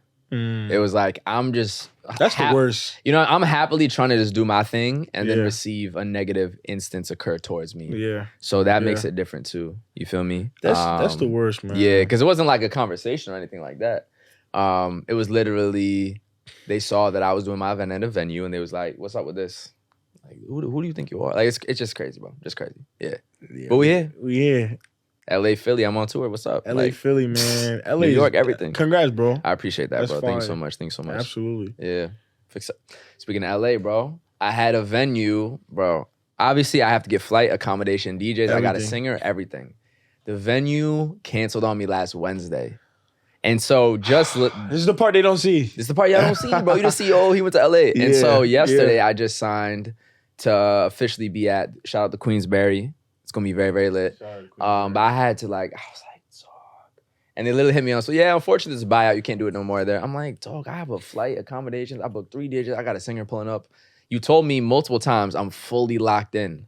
We talked about capacity, technology, RSVP versus everything. Bro. And I was like, there's no way. But what did I do? I didn't sulk about it. I found a new spot. I said, I'm going to find a spot in LA. And shout out LA TikTok for even helping me put this on together. I just searched shit. And now, I got my spot fully locked in, signed. And maybe this is me. I should have had a contract, you know? Now I have signed on a contract. I'm having it. You know what I mean? You learn as you go, man. Yeah. I think like the aspect of the signed piece of paper. Yeah. So it's weird because I'm a bit old school in the sense where I believe in the power of a handshake still. Yeah. But you can never get away from the power of the contract. Yeah, especially when it's a virtual handshake. Bro, virtual handshake is so crazy. Yeah, it's so true. Yeah, but now it's like, I will never go to LA and have my event there. Like, it's clipped now because of how y'all acted. That's crazy. Because now I remember. And now anyone who asks me, I have nothing good to say about you. And I'm not going to even say the venue right here, but it's like, wow. Like, I don't know. Yeah, so I'll be doing with some crazy shit sometimes, bro. It's like... Well, and like the casualness of the text to tell me, so unfortunately, my nigga, we just spoke. I swear to God, I swear to God. Like I'm already lining everything up. Bro, we talked about the amount of songs the singer will be performing 3 days before, like that specific, fully locked in. I might have to come to LA for this. I might have to come to LA for this. Bro, y'all be lucky. I'm not from a different type. Niggas do. Let me stop, bro. People crash out over less, is what I'm saying. No, OD. A lot less. Oh, because I mean, a honk might get you, bro. In New York, I seen it. Yo, bro, Uber driver hopped out the whip. I'm like, oh my matter God. of fact, better example. Today, I was on my way to the office, right? Yeah. This blew my eyes. Okay, so basically, I'm at a light, right? And pull up. Pull up. We're gonna definitely, we're gonna run it. I'm playing with you. This is just good though. Shout out Ofori, man. Nah, shout out Ofori. Word. I'm playing. I'm dead playing. I should definitely be drinking some more. But no, you good. I said it to say anyways. Yeah. I'm on my way to work. I'm at a stoplight, and okay, so it was like one of those like roundabout stoplight situations. Yeah. You know, it gets complex. People get confused depending if they're not paying attention. All right, cool. This guy, I guess he from his end saw that the light was green. Mm-hmm. 2 women were crossing the street, but I think they were under the, I guess based off of where they were, they feel like the light was still red. I couldn't see the lights, but I'm assuming if he drove, he thought the light was green. Yeah. Bro, when I tell you, these ladies literally not only walked in front of the vehicle, they stopped. And the lady and the guy are going in a shouting match. Nah. And I'm like, yo, this lady is brave because he's in a whole crazy, suburban right now. Yeah. And she's pointing at him. You know what I mean? And he's going back and forth with her through the glass. Nah, Lord People have mercy. crash out for less. That's what I'm saying. 8 in the morning. Yeah. No, it was early, like 7 in the morning, right? Like ready to go. And especially in New York, people are uptight. People are tired of being on the packed trains this early in the morning. People have a lack of space. There's financial issues out here. Rent is crazy. Everything's crazy. People are ready to go, bro. People are ready to go. You know what I mean? They're ready to get out of here. You know so. But this is another example of some of the difficulties that happen in the background. But that's why I have the podcast. Got to talk about it, man. Yeah. You know? Because I don't want people... Because here's my thing, too. With events, as you know, when people see the recap or went to it, it's an amazing vibe. Mm-hmm. They had a great time. It looks glamorous in that sense, maybe to use a word. But it's important to know that it takes a lot to put that on for y'all. There's a lot that goes in between each event, from, you know, booking it to the promotional aspect of it, to the curation of it, the thought process, the financial investment, the financial risk, especially, for instance, places with bar minimums. It's important to talk about these things. So one, it kind of humanizes the event host. But also, if you're going to go into events, I don't want you to see Vino Rade think this is this perfect ship with no issues ever. I faced nothing. So that when you go through your tough times, like, you can look back at what happened to me? Why am I going through this? How come he never did? Right. Oh, he did because he talked about it. So I want to be very transparent about it. And I want to be transparent from the beginning so that when this shit is everyday people scale, it's not like, we not. Because, you know, once you reach a certain level, like Will Smith, he does inspirational talking. That nigga's been in, like, he's got Oscars, Fresh Prince, he rapped, won the first rap Grammy. He's kind of like a figure pinnacle, up there. Not saying I'm trying to be Will Smith, but I'm saying once you get to a certain height, I can feel like sometimes the words don't hit the same. So that's why I've been, since day one, beginning of Five-A-Side, beginning of Wavy, talking about inspirational stuff so you can see the journey before that it feels unattainable, so that you know you can do it too. I think that's very important to me. That's so interesting, bro, because I feel like that's such an engineering way to look at it. Because interesting. Let me tell you why, right? I find that I love engineers because I feel like their mind is just differently programmed to build. Mm-hmm. And I love building, right? I always say, like, I'm not a hustler, I'm a builder. I like that. Difference. You know what I'm saying? A hustle, I feel like, is temporary. A build, you know, we building something that is gonna last. No, that's a fact. Like, by the time I'm done with Tardy Tee, the city. Let's talk about what's the future, bro. Like, what's your vision for it? The city's gonna. I'll say, like, the city's gonna know, like, yo, we came through and we did what we had to do. You know, in terms of vision and for Tardy Tee, I'll say some here, some up. You know what I mean? Of course, yeah. I'd say when you think about Tardy Tee in the next, 10 to 15 years, right? Before the technology aspect comes about it, what I want people to experience most importantly is community, right? Real. Funny enough, man, last year I was actually applying for a grant. I won't say from where. Yeah. But the grant was basically about the fact that, like, Gen Zs and, like, millennials, sort of like in that, more so Gen millennial, like the middle. The middle, right. So, like, that they're facing, especially post-pandemic, this heightened sense of isolation. Bro, heavy. I talked about that with shout out Festisha on this pod too. It's a big issue. The whole male loneliness epidemic, it's huge, bro. Right? Very important. And it's for a lot of different reasons. But you got to think, especially in a city like New York City. New York City is not an easy place to come up in. I always give an example that, and I'm going off a tangent. I'm going off a tangent real quick, but I think this is important. Cook. I always say that, like, yo, so I went to Lehman College, right? Okay. But I again, in Canarsie. So for those that don't know, that's a 2-hour commute. Mm-hmm. And I would always, like, I would be on a 4 train, right? And I remember that when so I'm on that train from Brooklyn into the city and then the Bronx, right? So I'm on the train for a while. But one of the interesting last stop on the L, in case you were wondering, bro, because I live off Morgan Ave L. You all the way. That's a long trip. So you get it. So you're taking the L from Canarsie Union Square to Union Square. That's and like 15 stops alone, bro. And then from Union Square all the way up to Woodlawn, right? That's the last stop too. Last on the L to last on the 4 is crazy. You got a lot of time to think. Yeah, that's a fact. And one of the things I observed on my trip to school, right, is that, like, bro, so when you leave Brooklyn, or most actually when you're in the city, right, on the 4th train, I'll get on in the city. Yeah. When I get on in 14th Street, the train looks one way, right? Bro, I used to live in Harlem. I would always talk about that 2-3. Once you get past 96 to 110, the drop off, and it's a long station because it goes like that to go on the east side. Yeah. But here's the crazy. On the east side of Central Park. I'm gonna give you a tangible thing to look at. To show you the racial demographic. It's crazy. Bro, it's crazy. Let me show you not only the racial demographic, but more so like where everyone is like socioeconomically. Okay, I'm gonna show you. I'm gonna give you an example. Yeah. So I'd be on the train, right? I used to be on a train going to school. I'll be at 14th Street in the city, and I just use one thing: jackets. Okay. Easy.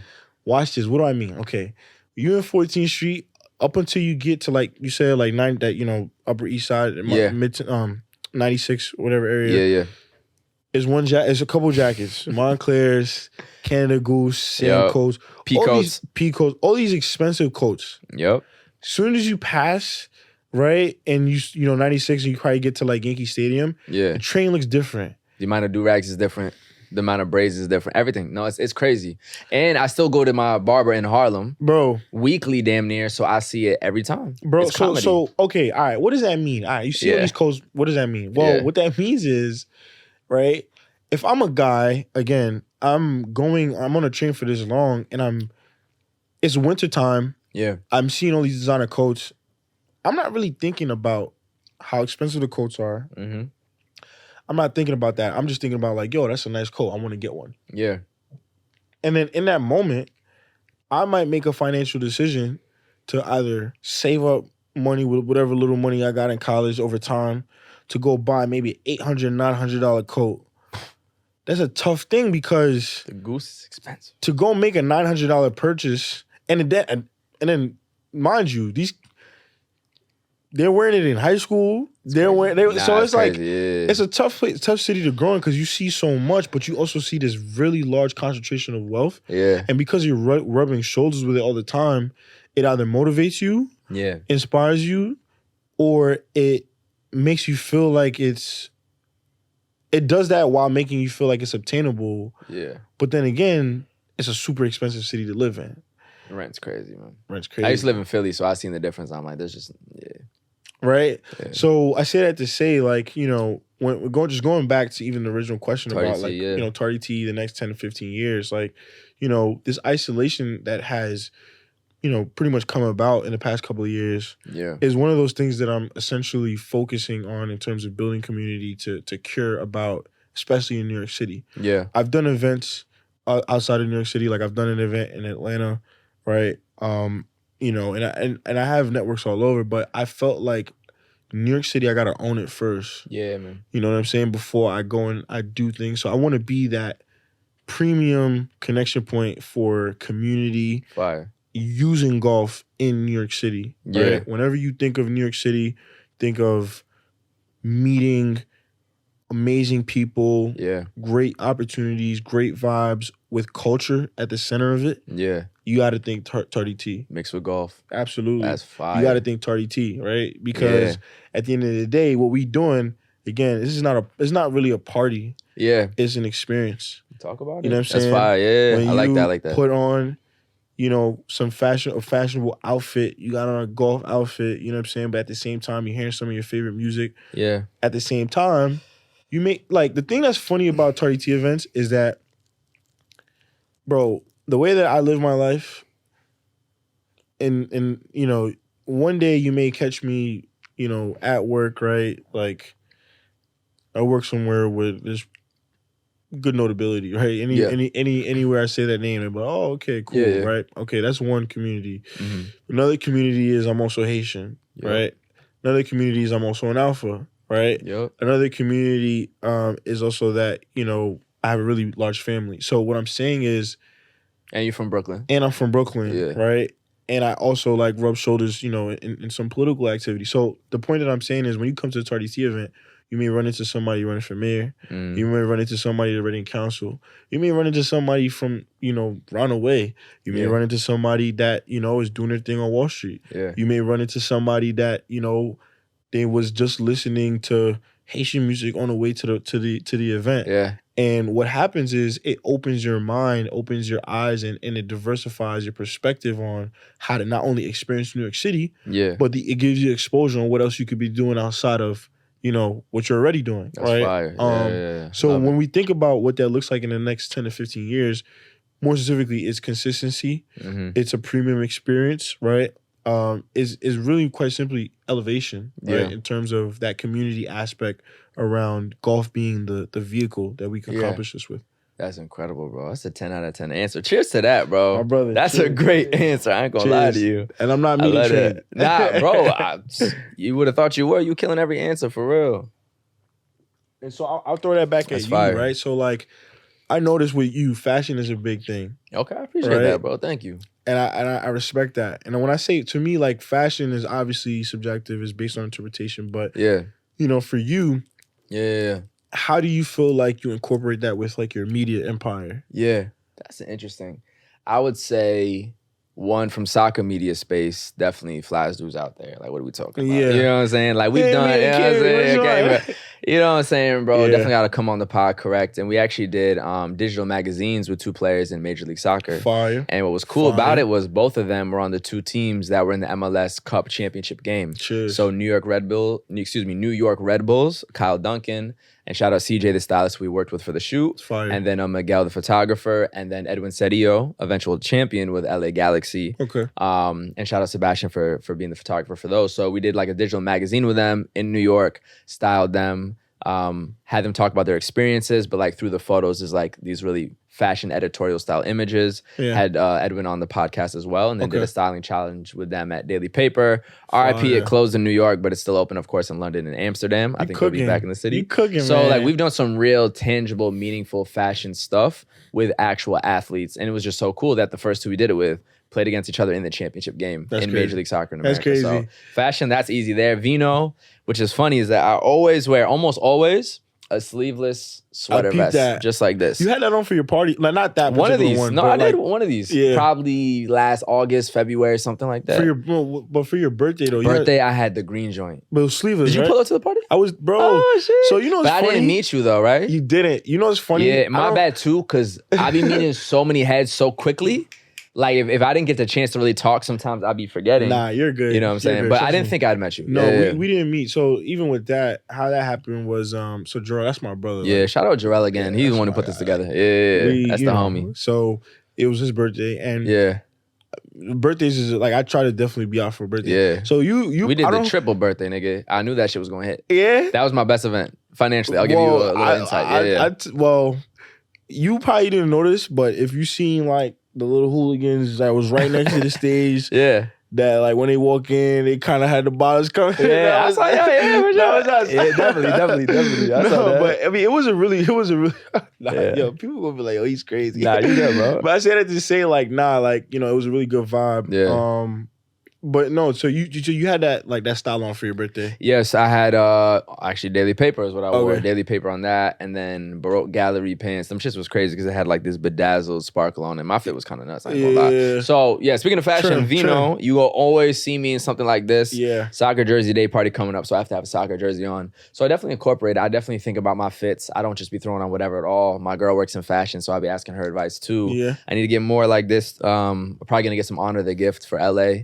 So I'm keeping the sleeveless vest coming, bro, for sure. This has become my signature. Any of you ask my friends, this is like a signature piece of my clothing. Honor the Gift. Cut that check for my man. Please. He needs that. That's a fact. We need that. Yeah, facts. I actually wore some Honor the Gift. I was in Miami not too long ago. Wow. Bro, fire, like, comfortable. It's a good brand, man. I didn't know about it. How it happened was I just walked in, like, the spot or whatever, and I was like, yo, this is actually, like, this is tough. Yeah.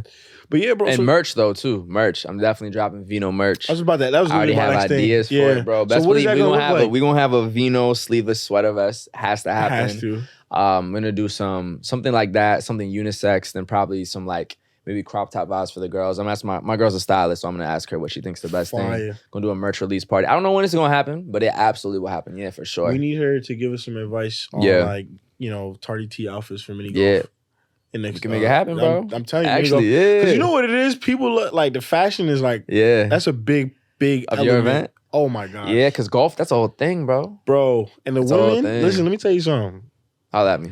They love a little outfit challenge, like you know what I mean. Golf's big now. Soccer jerseys getting more popular. Yeah. The whole jersey dress thing is turning into what Mariah Carey used to do. Tennis outfits was a thing for the girls last summer. Shout out my girl once again because this is how I be knowing all this. I be tapped in with women's fashion now. Yeah. So golf is another aesthetic that just gives them another option to dress into, and I think a theme always helps an event. So it's gonna be cool. And listen, I'll shoot some film there too, so I'll get some good photos. Y'all gonna see the style, man. And the fellas, what should the fellas wear? You meant so the fellas. Listen, I feel like the girls kind of know what to wear, but we fellas, it's like it's easier, I think, for us to kind of put a golf outfit together. There's a couple brands out there, just off the love, what I'm saying, that I think you could go check out. Eastside Golf. I was just about to say, I think they're called Eastside Golf. Eastside Golf. I think they are, yeah. Shout out to Eastside Golf, man. Just sending love that way. Yeah.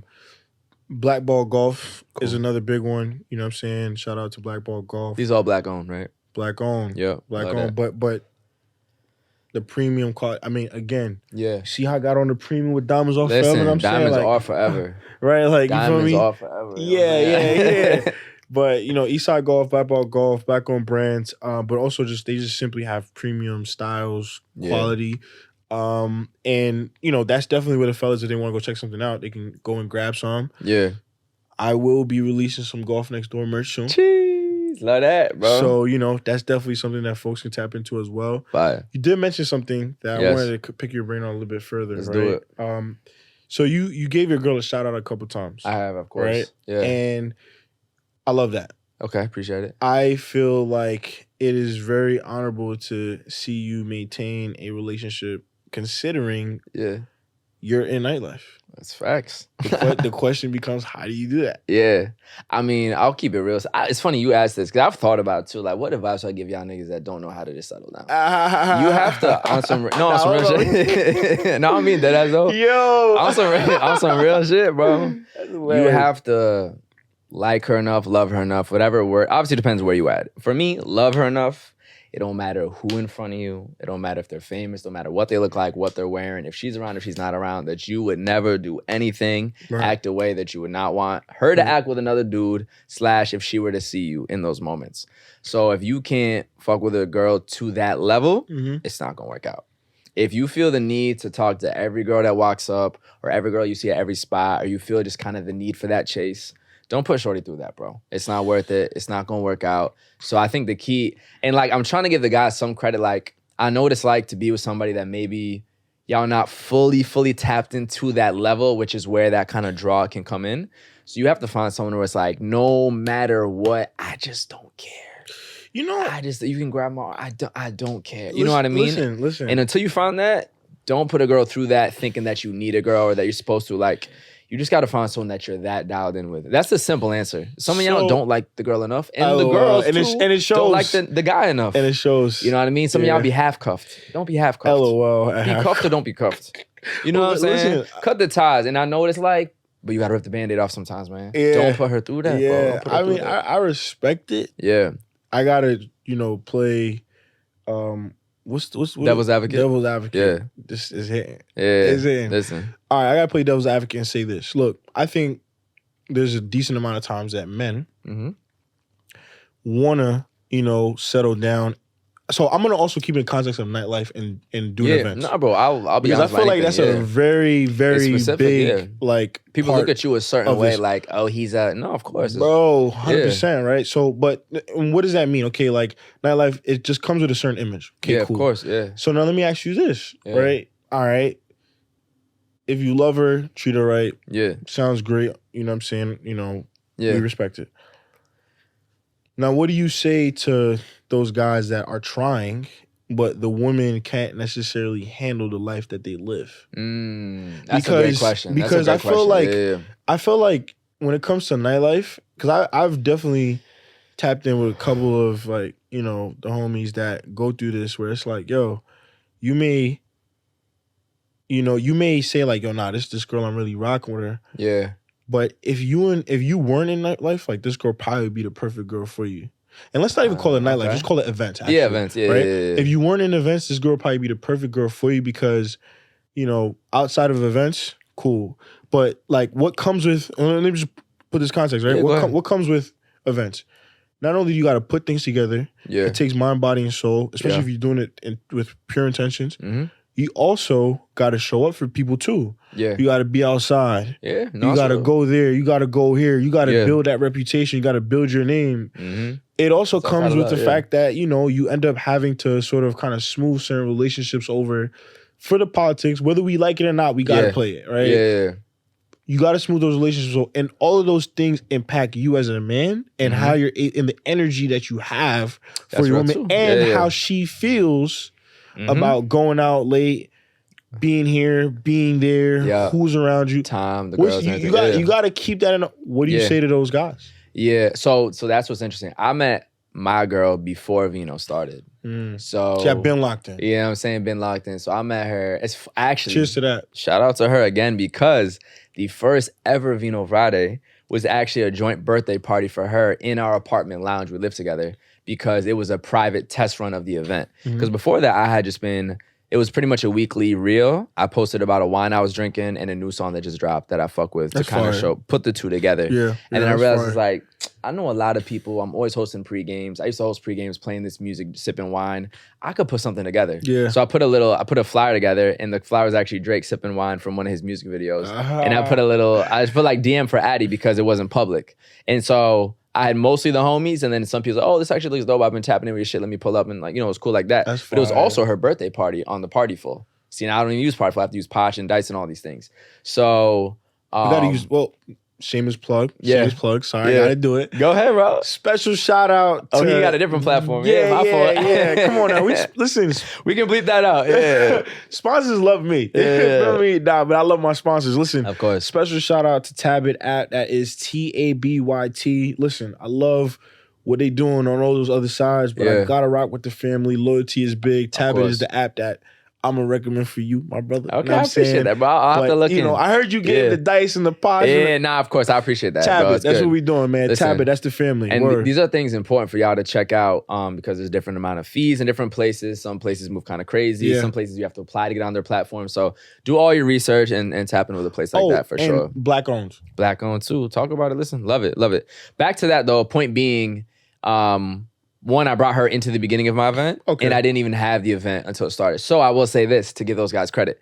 If you're in nightlife single, already doing all these events and everything, I can understand how some girls, I'll be thinking about this too, like, damn, would she take me seriously if she met me where I am now? Because from an outside perspective, if you don't know me, what is the perception of me? Now, I'm quite public about her. She's at every event with me. I don't think she's even missed one yet. Cheers to that. Cheers to that. Listen, you know what I'm saying? I be shouting her out. Goddamn. She's Asian, so I'm biased. You know what I'm saying? So, so I am obviously very public about it, but I'm sure some people don't know whether or not I have a girl. So I don't know what that perception is. And if she was one of those girls and I was single, what would our connection be? How would it be at an event? I don't know. So I'm giving those guys credit where I can understand that maybe some girls, it's harder because they might not take you seriously, or they just see you as a lick to be lit with their friends.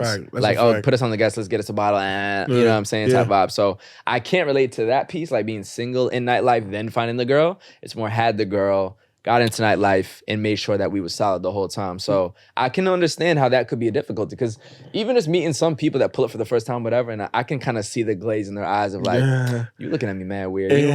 You're looking at me as an event host, and it's weird. Like, you see, so that don't fade, and you get. I see it. So I could see how the single dudes with good intentions that could be difficult. I could see that. Yeah. So that's very fair, and I can respect that. Now, so for me, it sounds like you like, yo, I'm gonna include you from day one. Yeah. And I feel like, yo, a lot We of got collab posts, bro. Collab we were in a posts. Reebok shoot together. I saw that. Yeah. Now, I don't try to overdo it on some couples content, but I do try to make it very clear. Even when I talk about, because my event's kind of romantic, the birthday party was just fucking, the birthday party was just turn up. Ain't no romantic about that. But I try to, I give the roses out, the R&B. That even when I say that, I joke about being Hitch, Will Smith and Hitch, as in I'm putting y'all on. Don't come holler at me. So I try to be very intentional, even if you didn't see the post with my girl, or because I can't post her every day, but I post so much shit. You know what I mean? Like, so I try to, but I do it. Yes, I try to be very intentional that I don't say nothing that sounds single. And if you assume that, that's on you. That's on you. Let me ask you this though, right? How do you feel like, and to her credit, like, how do you feel like she's been able to respond to being included? Because sometimes, you include your partner and stuff, and it becomes either maybe you include them too much or not enough. And you're just trying to strike the balance and figure out, like, okay, like, how are they appreciating and supporting in a way that's like it's organic? And women are the best supporters. Of course. That's a fact. But like, how do you feel like she's been responding to I think good because it's simple, right? It's like, I'll see you at every event. Now I'm always on stage with the DJ, so she's not really by me necessarily like that. But like, I'm gonna hug you and kiss you when you get in. Right. You're there with your friends too, which from a not act bad perception, all the eyes is there. You know what I mean? I'ma always say when I hype up that, like, listen, people do be meeting in my events, by the way. Yeah. You could turn into me and Rose. Like, I do a little plays here, so I keep it there, but I don't like force it on people's throat. We're not couples content creators either. So I think just finding a natural balance and then making sure that you don't lead on, even inviting women to your event, that they could think that he's inviting me out tonight. Like, no, we're not doing that. I'm gonna hit you with the tapping back in with mad heads. I'm using that type of language. I might have to call you sis. The verbiage, you know what I mean? Like, I make it very clear. If you want to take this wrong, that's on you. That's on you. I invited everybody named Mama, especially early on. I wasn't on no black link up, so I was just sending DMs to everybody. So it's just being intentional, and then making sure constantly that they feel affirmed. And that, like, yo, I acted well. I didn't, because at the same time, if I talk to a woman guest, I'm not gonna be fucking weird and cold and not absolutely because you're and I have personality. You know what I'm saying? So as long as she tells me she's good, we good. But it also takes a woman who's not insecure. I'll say that off the rip for sure. But and my girl's confident. Cheers to that again. Cheers to that, bro. That's a fact, Jack. Rose, you getting mad shout outs right now. Is this about her? Like, no, I'm playing. That's my baby. That's my baby. Nah, I mean, no, because honestly, I feel like these are good questions, bro. I've thought about talking about these before. Listen, I'm gonna be honest with you, bro. Like, that's a real thing because, like, again, like, I think when it comes to doing events, just, being completely transparent. Like, I think that has definitely spilled over into, like, my personal life, right? Like, even with family, you know what I'm saying? Like, managing. We gotta get into friends, man. Friends. We gotta get into friends. My God. Yo, but the entitlement is crazy. The entitlement is actually like, it's actually nuts. Because when the friends, it's more friends in quotes. Like, nigga, we not even like. Yeah, it's crazy. It's crazy, man. Because you know what's crazy, bro? Is like you start to think, you like, damn, would you even be rocking with me if I didn't have this motion? Yeah. And when you start to think about it, like, you can't spend too much time thinking about that. But when it does come to mind, you just like. And again, I don't know. We might have to do a part 2 or so. Yeah, facts. Like, keeping it more so just so, again, like, part of that conversation, the reason I brought it up is I think it's a big thing. It is. And I think it's under a much more of a microscope when it comes to events because of what the nature of that business is. Yeah. When you're doing, like, startups or other different things or different types of startups. Yeah. If you're doing, like, a product, maybe not as much because, you know what I'm saying, like, you can just you're not physically bringing women to a physical location. Exactly. So that's going to have implications with the communication with them, the physical presence with them, what it means with your girl versus, like, obviously people are dancing at the events. So it gets into a lot of layers that you have to know how to manage. So no, you're asking good questions. These are legit questions, bro. And the other thing is too, like, I've heard of dudes trying to use nightlife to get shorties. Bro. And wilding on they girls and, like, don't just and that's why I said from the beginning, especially if you're earlier on, bro, if you can't commit to her like that, don't put her through that.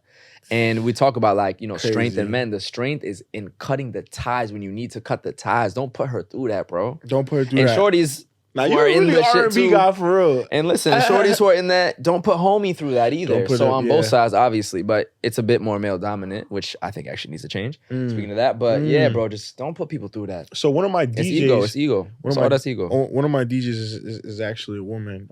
That's DJ Finesse, and the reason why is because, like you said, I think the male dominance needs to change. Yeah, and when I was putting my lineup together, I was super intentional about that. Like if I could have had more, would have, but I just can't ever, like, you know, Nana K and B-Rax, like damn near my cousins, residents, type shit. So it's like, yo, that's order, right? We got to do that. But like I was, you can even ask them when you come to me. I was like, yo, has to be a woman, male dominated space.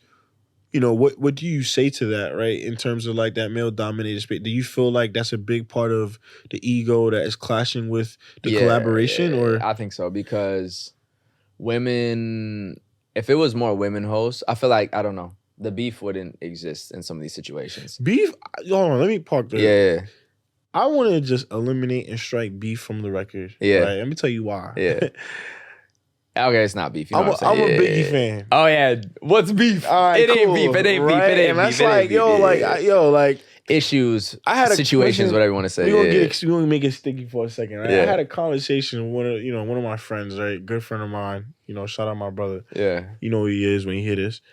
I had a conversation with my friends, and he was like explaining to me what he felt, I guess, I have with somebody. And I was like, yo, bro, like, we are all black men just out here trying to get it. Yeah. Trying to just do our thing, trying to put on, trying to take care of our families. We're trying to just do something positive. Yeah, facts. Us not being able to see eye to eye on something, that's not, because... Yeah, I agree. That's another thing, too. That's actually really important, bro. And like...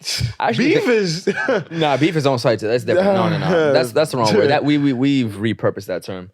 And that gets into me, too. Like, sometimes it's very simple. It's like, you know what? We have a limited energy in who we can go out and support, who we can message, who we can meet with, who we can talk to, who we can provide opportunities for. There's literally 24 hours in a day. We're taking care of people. We have relationships, friends, etc.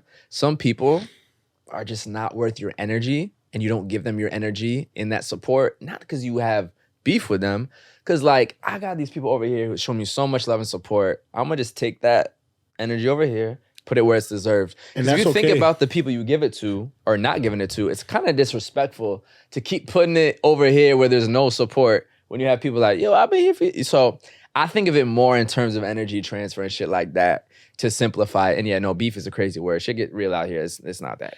Let me ask you this, right? You know, you have a corporate America background. Yeah. Right? Yeah. And, you know, the same way that you see politics in events is, I'm sure, the same way you've seen it. Right, you recently made an announcement about like just wanting to double down on your media empire. Yeah, right. Switching to that a bit, like how has, you know, going through the ranks in terms of engineering, having a good education background, being in corporate America, how has that influenced now your ability to say, yo, I'm gonna make that pivot? Like, and the structure, the discipline. Yeah. Do you mean like going full time sort of thing? Yeah. Well, I'll say one thing, like, the shit I've done in the science world, like, I'm a published research author with my name on it. Hold on. Like, I'm not playing when I say that. Like, a lot of people don't know this, bro. Like, I'm sorry, bro. I'm sorry. Like, I can't let you finish. I cannot let you finish. Say that again for me, please. No, some real shit. Like, you know when people say Google me? I know that, no. I know it sounds funny, but if you literally Google me, bro, I'm like second author on a research paper from the research I did at Cornell University after my freshman year, looking into the gut microbiome's relation to osteoarthritis. And I went back to that lab the next summer to fabricate some microfluidic devices to understand how osteomyelitis can move through bone channels how bacteria move through bone channels, which can develop osteomyelitis, which is something my dad had actually when he was a little kid, almost had to get amputated for. Thankfully, he's completely good. His legs is fine. He's 67 now. Not an issue, but it was something he dealt with when he was a kid. So the fact that I've done that level of research in that second summer specifically, I didn't know nothing about microfluidic devices or nanofabrication, bro. I have photos. I was in like one of those all white suits with the goggles, completely ventilated. I learned about lithography and the micro layers of, bro, the craziest shit ever. If I can learn that in like 2 months, go to Georgia Tech to speak about that. I'm not worried about content and podcasting and events and all that. So from a young age, and I had to present on all this shit too. Right. So shout out Cornell University. I went to Rochester, but shout out those 2 summers of Cornell University, which has meant a lot to me. My mama worked there. Shout out her, she just retired. And I grew up in the area. So that's like local shit to me. Word. Being able to do that and speak on these things at 19 and 20, bro. Now I just turned 28 in February. Shout out to you. Like, I appreciate that, bro. Like, that instills such confidence. I was like, especially after my second summer in that lab, shout out Professor Hernandez. Appreciate you always for that. I was like, I can do anything, bro. Yeah. Like, especially the second summer to do the nano fabrication shit. I'm like, what can't I learn? Yeah. So now when it comes to learning how to video edit, learning how to be good on mic, learning how to be good live on mic at an event, learning about, I even did use GarageBand to make a mix out of a playlist, which I'm about to get back to. So all this shit, like, what can I not learn, bro? So you ask about how that has affected just me in general, that diligence. The confidence is one of the biggest things. Yeah. And it made me feel like, okay, I am just me and I can apply myself to whatever. Wow, rather than thinking I'm just a soccer guy, that's a heavy. wine guy, an R&B guy, music guy. No, I'm just me. Bro, I'm passionate. We talk about the male loneliness epidemic. I could talk about that for hours. I could talk about AI. Like, I want to apply myself to everything. Right now, it is what it is, and like, but I want to be a general media person, talk about everything too. Yeah. So I think confidence is one of the biggest things, and then speaking too, having to speak about shit that technical and complicated, right. and making the presentations, everything was huge. And then into the corporate world, I think that it was just really big for me to be able to build this on the side and slowly figure out, okay, when is the time to really jump and go full time? When is the time to take a leave versus fully cut ties from the company? How much money do I need saved up? How much do I make if I balance the both at once? What's the opportunity cost of my time? If I'm at a 9 to 5 with all these projects, what happens if I remove that and all day I can edit 5 different videos for the soccer stuff? Or I can record in the middle of the day and then go take this meeting with these people from this team. Like, what is the value of that? So I think that, it prepared me a lot. I think consulting too, you learn so much about communication, presentations, both visually presentations and how you actually speak to people, Etiquette, value, It's knowing a to cut language. through the bullshit. It's a language. Yeah. Like, I think it really, really prepped me and gives me certain logistical kind of business skills around the content, because it's not enough to just have the content. You need the skills around it, the logistics around it. Yeah. And I feel like I do a lot of logistics for us, especially in the soccer stuff. And then Vino, I do all the it's just me. I do all the logistics. And the content has to be content. Yeah, of course. So I think it prepared me really, really well. So I'm currently back there now temporarily, but soon I'll be fully cutting the ties. Shout out to you, Yeah, brother. so I appreciate that, bro. Absolutely. But it's been good. And I think it's just, when is the right time to jump? I think for me it's the fact that I have multiple monetized businesses with Vino and 5-a-side / Wavy Footy, which is different than some people. They quit with no business and start from scratch, but they have 12 months savings. Right. So they go a year straight to build it to then monetize. So there's different pathways. But for me, I was like, at one point, World Cup next summer, just fucking get it. I've seen too many inspirational things about people. You get worried, you don't have the steady paycheck, but you just, at one point, you just gotta go, bro. Jump. And then as long as, too, it's what you actually want. And it's what I want. Yeah. You know what I mean? Shout out I to enjoy you. this more than I enjoy doing that other stuff. So Listen, I love it. I appreciate I'm a that, fan, broski. brother. Thank you, Yeah. bro. Thank you, my G. I appreciate that. But yeah, bro, it's been quite the journey so far. I ain't gonna lie to you. What a time, man. What a time. What about you? What do you think about that jump? Do you think about it still? Do you plan on keeping it? Because that's the other thing. There's nothing wrong with keeping it as you have a full-time and a side gig. And sometimes that makes even more money / it's just better for yourself. Not everything has to turn into full-time too. So what's kind of been your view and relationship on that? I think that's an interesting mix. I am a strong believer of the corporate millionaire. Yeah. I think It's an underrated path, low key, for our people, I'd say. Underrated path, right? And I'd be, limited if I didn't really look at, like my opportunity to actually achieve that, right? Mm-hmm. Again, more context. I'm in finance. The area that I'm in, the industry that I'm in, statistically speaking, if I am fortunate and blessed enough to kind of hit certain strides and certain paths, I could become a corporate millionaire. For right? sure. If I just did this, and granted, there's another profession I got in the back pocket I won't talk about it, right? But I say that to say, like, I believe in the corporate millionaire, right? At the same time, I also believe that we make plans and God laughs, right? in a sense That's where a fucking fact. I feel like I'm building something. Like, honestly, Tardy Tee is something that I never thought about the money. You know what I'm saying? Yeah. I've been able to make money, but I never thought about it. And That's the real. reason why I never thought about it is because, like, I really, really enjoy doing it. That's dope. Like, you know what I mean? So for me, that jumping point is not more of a money thing. Yeah. It's more of a, like, God literally putting it in front of my face, like, yo, you gotta bust that move. It's a time thing too. It's you start feeling when your time starts. That's what I felt. I feel like like you said something about like the fact that the train moves and you might miss your moment. I think you said it a couple episodes ago, and I respect that. I think that's definitely true, but I always feel like motivation catches up to those that are already moving. Mm-hmm. So for me, that means that, okay, if I'm already moving, the motivation to jump, do something else, pivot is going to catch up to me because I'm moving, right? Now, when you stop moving and you're stagnant, not stagnant because, you're not stagnant because you're trying to do something and it's just not working. You're stagnant because, that's just a part of the game. Yeah, facts. So for me, it's just like that jumping point is probably going to be, if it does happen, it's probably going to be at a moment where I feel like God is like, yo, Steph, like, what we doing? Yeah. You feel me? That's and real, this is bro. when I turn and I'm like, you know what? Let's get it. What we doing? I love it, bro. I love it. Speaking of getting back to golf, since you were talking about Tardy Tee, I do got to ask my boy Josh's question. Sure, yeah. What does Josh got for us? Shout out to Josh. Shout out to Josh, bro. I be getting some crazy texts. Listen, I'm from Brooklyn. We spread love, so we getting everybody a shout out. So my boy Josh, he from Long Island, but he live in New York. All right, ready? Mm-hmm. 3-part question. I texted you this earlier. I think you thought about it. So, given that golf is a sport where the athletes are limited in their expression audibly and physically during competition, 1, how does that affect the experience of the sport for the athletes themselves? 2, where does the rule come from originally and what is its intention? Was it to professionalize the sport, make better experience for the viewers? So again, this is about the lack of expression on the golf course as professional golfers, not your events, obviously. Right. And then 3, do you feel that the rule should change and allow golfers to express themselves audibly and physically during competition? And what do you think are some pros and cons if they allow that? Yeah, man. Shout out my boy for a crazy question. Shout out to Josh. Yeah. Detailed this shit. I said shout out to him just to spread the love. But then, like, that's really my guy. He works on Wavy Footy and 5-Side with me. Okay. That's my guy. Yeah. Dope. Well, Josh, listen, I hope you're here at May 4th for love to definitely chop it up. I'm going to send it to him. More in person.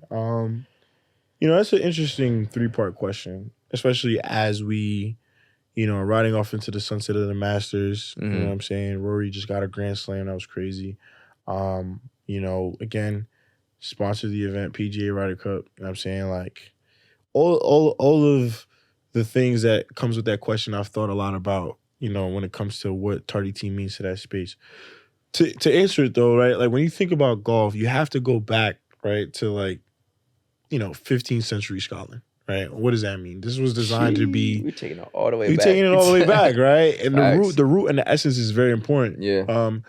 So what does that mean? I mean, this was designed to be a gentleman's game, right? And when you think about the culture of a gentleman's game in that era, you think about the fact that there's a certain etiquette that the game was rooted in, right? So the quietness and the calm and the still is actually more challenging than it is, quote unquote, boring, right? Yeah, it is. Do you know how hard it is to be frustrated at a game and you got to wear a poker face?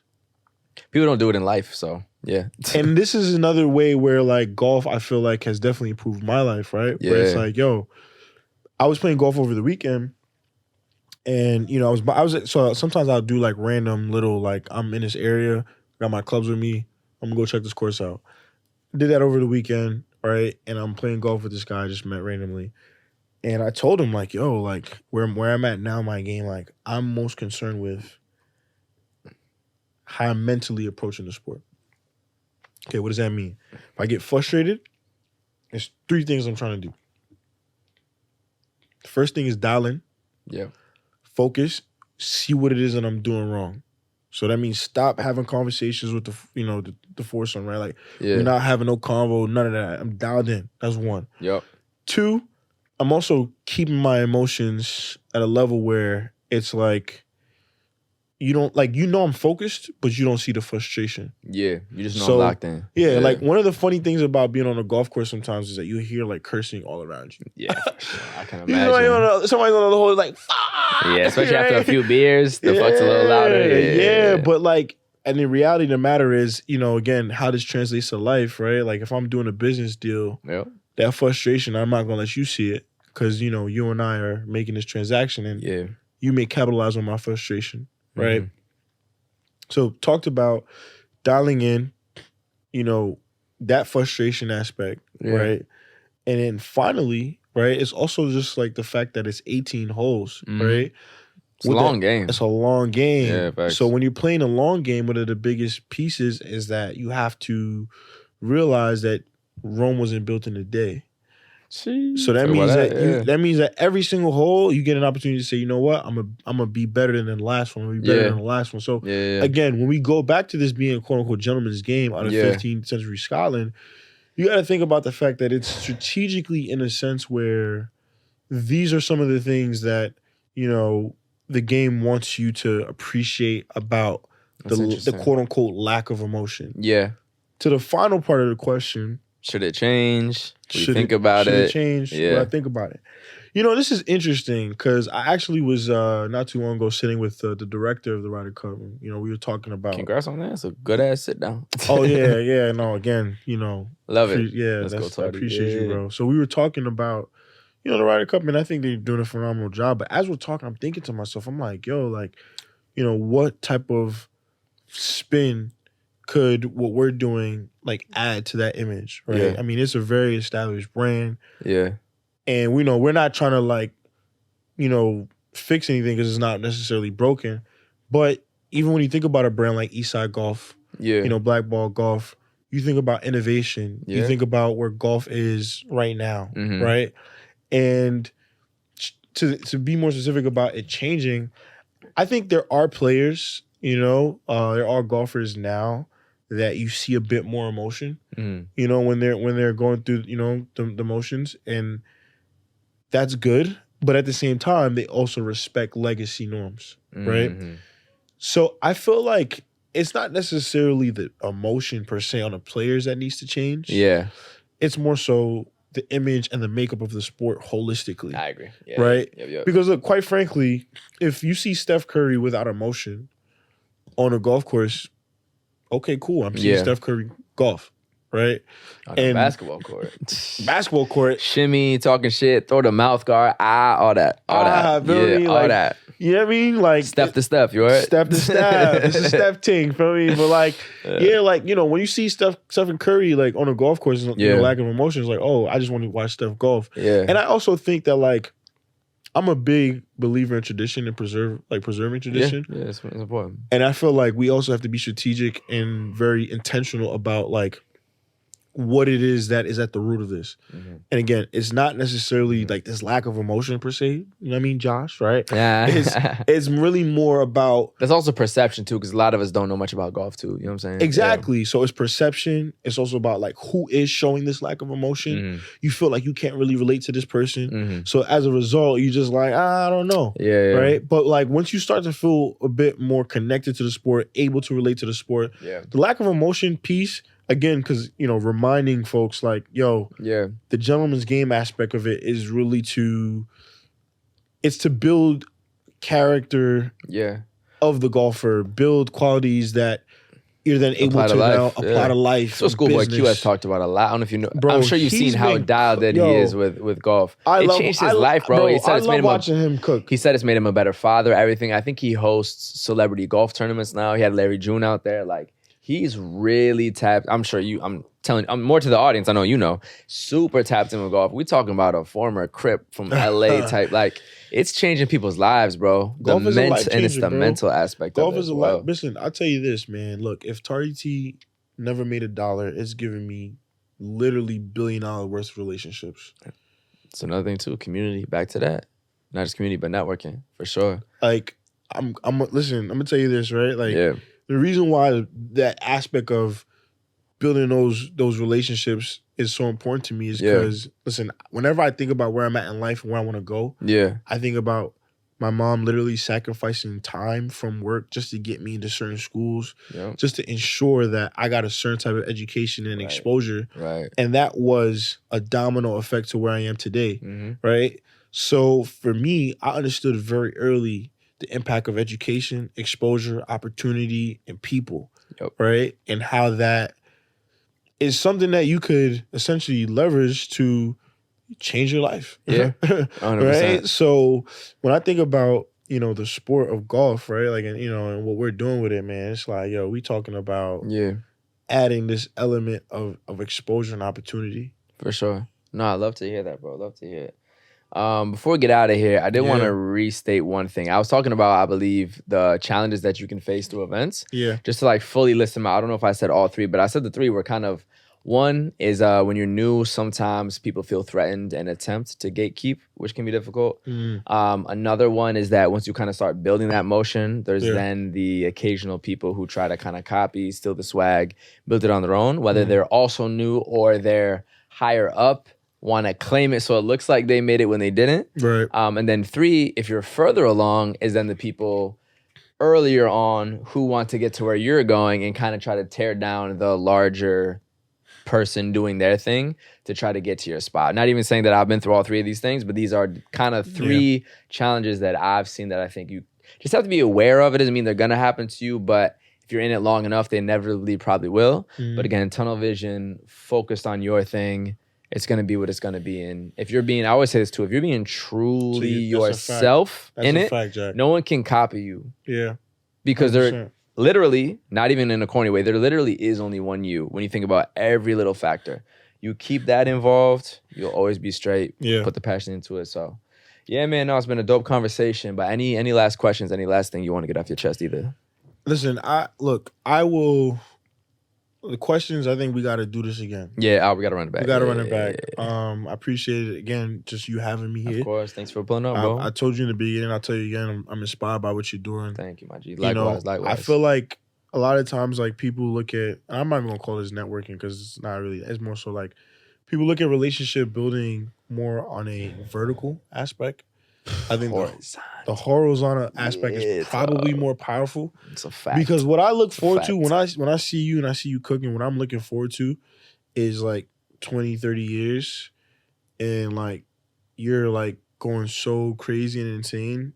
And I get to be like, yo, like I remember when he was starting that. Yeah. You know what I'm saying? And, God willing, and hopefully we still have that relationship where, of course.